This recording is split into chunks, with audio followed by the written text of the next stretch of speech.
17 सितंबर 2024 दोपहर 3:30 बजे लेबनान में तकरीबन 3000 पेजर डिवाइसेस अचानक से फट गई। हिजबुल्लाह ग्रुप के फाइटर्स पेजर डिवाइसेस को as a low tech mean of communication इस्तेमाल कर रहे थे ताकि इजराइल उनकी एक्टिविटीज़ पर नज़र न रख सके और उन्हें लोकेट न कर सके। इन धमाकों की वजह से तकरीबन 12 लोग जान की बाजी हार गए और नियरली 3000 शदीद इंजर्ड हुए। अभी लेबनान से इस हादसे का खौफ और गम ख़त्म न हुआ था कि अगले ही रोज़ यानी 18 सितंबर 2024 को शाम 5 बजे के अराउंड बहुत से वॉकी टॉकीज़ फट गए। इन वॉकी टॉकीज़ की वजह से मज़ीद 20 लोग मारे गए और 450 ज़ख्मी हो गए। ये पेजर डिवाइसेस जो इस्तेमाल ही इसलिए की जाती हैं ताकि यूज़र्स लोकेट ना किए जा सकें और उनके कम्युनिकेशन के बारे में किसी को ख़बर ना हो। आखिर कैसे फट गई और इसके पीछे किसका हाथ है, आइए जानते हैं इस वीडियो में। पेजर्स छोटे साइज़ की पोर्टेबल कम्युनिकेशन डिवाइसेस होती हैं जिन्हें पहली बार 1921 में इन्वेंट किया गया था ताकि डीपीडी यानी डेट्रॉइट पुलिस डिपार्टमेंट, जो कि यूएस की स्टेट मिशिगन की प्राइमरी लॉ इन्फोर्समेंट एजेंसी थी, वो इसे यूज़ कर सके और क्राइम रेशो रिड्यूस कर सके। उसके बाद 1970s में इन्हें मॉडिफाई करके वॉइस पेजर्स में कन्वर्ट किया गया और फिर इन डिवाइसेस के ज़रिए ऑडियो मैसेजेस भी भेजे जाने लगे। ओल्ड पेजर्स को इस तरह डिज़ाइन किया जाता है कि उनमें सिर्फ शॉर्ट टेक्स्ट मैसेजेस ही रिसीव किए जा सकते हैं जो कि रेडियो फ्रीक्वेंसीज के थ्रू ट्रांसमिट होते हैं। ये डिवाइसेस एक वायरलेस पेजिंग नेटवर्क के तहत काम करती हैं। इस सिस्टम के तहत एक पेजर डिवाइस के ज़रिए एक या ज़्यादा पेजर्स को टेक्स्ट मैसेज भेजा जा सकता है, लेकिन ये सेंड किया जाने वाला मैसेज सिर्फ उसी पेजर पर रिसीव होगा जिसकी तरफ वो मैसेज भेजा गया है, फिर चाहे वो डिवाइस कोई एक स्पेसिफिक हो या बहुत सारी डिवाइसेस किसी एक मेन डिवाइस से मैसेज रिसीव करने के लिए मेंटेन्ड हों।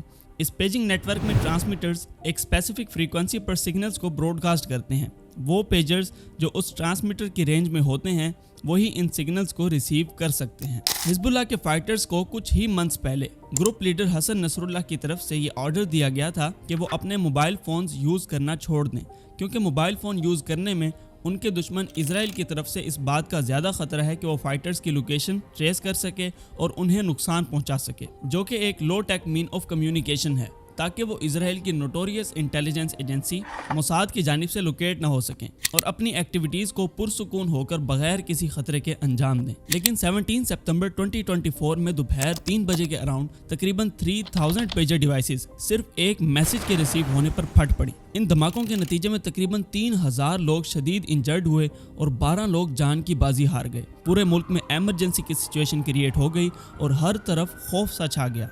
अभी लेबनान के लोग पहले हमले के सदमे से नहीं निकले थे कि अगले 26 आवर्स बाद यानी 18 सितंबर 2024 को शाम 5 बजे के अराउंड तकरीबन 500 के करीब हैंड हेल्ड रेडियो डिवाइसेस जैसे कि वॉकी टॉकीज़ फट गए और इन धमाकों के नतीजे में मज़ीद 20 लोग मारे गए और 450 ज़ख्मी हो गए। इसके बाद अभी हिजबुल्लाह के लीडर हसन नसरुल्लाह ने रिटेलिएशन अटैक का सिर्फ ऐलान ही किया था कि 2 दिन बाद 20 सितंबर को लेबनीज कैपिटल बैरूत में इजरायली फोर्स ने 2 एयर स्ट्राइक किए जिसमें मजीद 14 लोग मारे गए, जिनमें 5 छोटे बच्चे भी शामिल थे और तकरीबन 66 लोग इंजर्ड हुए।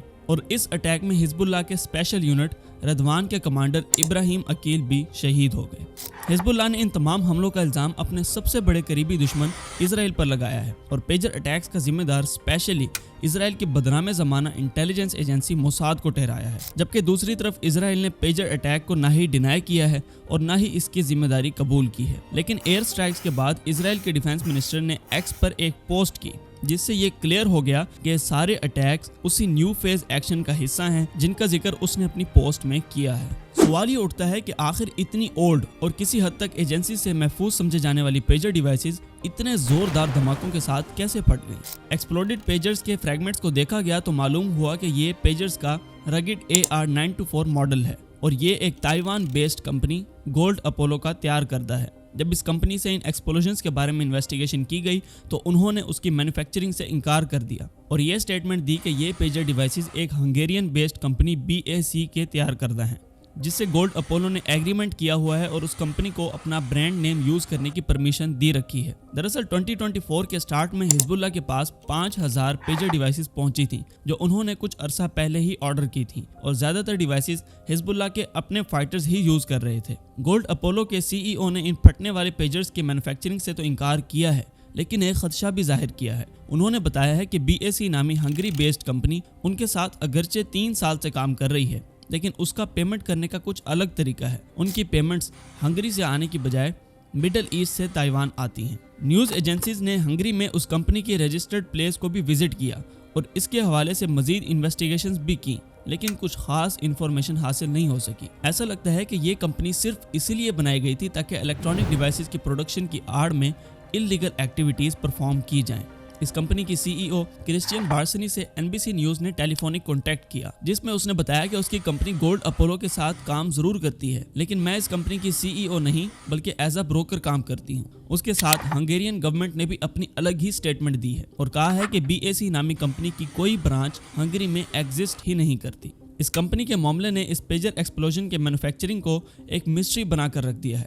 اب یہ بھی پاسبل ہے کہ اسرائیل کی موساد ایجنسی نے اس کمپنی کو یوز کیا ہو اور جب سامان ڈسٹریبیوٹرز کی طرف جاتا ہو تو اس وقت ان پیجرز میں کوئی ایکسپلوزیو وغیرہ انسٹال کرنے کی کوشش کی گئی ہو۔ کچھ نیوز رپورٹس کو دیکھا جائے تو یہ بات بھی سامنے آتی ہے کہ اسرائیلی ایجنسیز نے پروڈکشن یونٹ میں پیجرز کی مینوفیکچرنگ کے دوران بیٹریز میں PETN نامی ایکسپلوزیو اور ایک چھوٹا سا ریموٹ کنٹرول ڈیٹونیٹر فکس کیا تھا، اور اس فکسنگ کے بعد یہ عام سے دکھنے والی چھوٹی ڈیوائسز چھوٹے چھوٹے خطرناک بمبز میں بدل گئیں۔ اس کے بعد اسرائیل کو ان ڈیوائسز کو ڈیٹونیٹ کرنے کے لیے صرف صحیح ٹائم کی تلاش تھی، لیکن پچھلے کچھ ویکس میں اسرائیلی ایجنسی کو ڈاؤٹ ہوا کہ شاید حزب اللہ کو ہمارے پلان کا کچھ علم ہو گیا ہے۔ اسی وجہ سے اس نے موقع ہاتھ سے جانے کے ڈر سے ان ڈیوائسز کو فوراً ایکٹیویٹ کر دیا۔ کچھ رپورٹس جیسا کہ ABC نیوز کی یہ رپورٹ تو یہ بھی کہتی ہے کہ اس لارج سکیل اٹیک کی پلاننگ پچھلے 15 سالوں سے جاری تھی۔ پیجرز کے علاوہ حزب اللہ کے فائٹرز واکی ٹاکی بھی یوز کیا کرتے تھے اور اس کے یوزیج کا بھی سیم وہی مقصد تھا کہ اسرائیلی ایجنسیز کی اسپائنگ سے بچا جا سکے، لیکن 18 ستمبر کو یہ واکی ٹاکیز بھی ایکسپلوڈ ہو گئے۔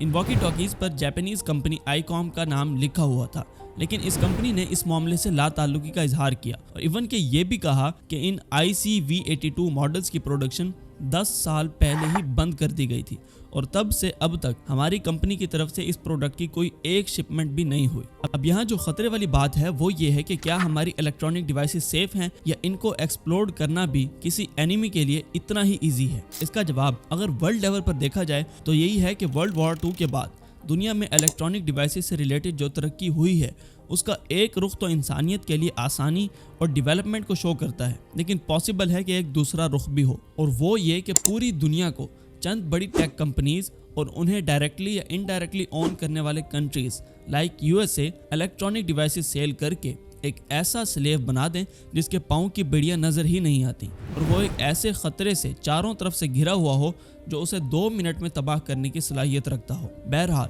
یہ بات کلیئر ہے کہ ایک سپر پاور جس کی بنیاد خون پر ہے، اس کے ورلڈ ڈومیننسی اور صرف اپنے مفادات کے لیے ہیومن رائٹس کی ٹھیکیداری نے پوری دنیا کو ایک غلام کی حیثیت میں تبدیل کر دیا ہے جس کو جب چاہے جہاں چاہے مار دیا جائے۔ بائی دا وے، حزب اللہ کون سا گروپ ہے اور حزب اللہ اور اسرائیل کے درمیان کنفلکٹ کس وجہ سے ہے؟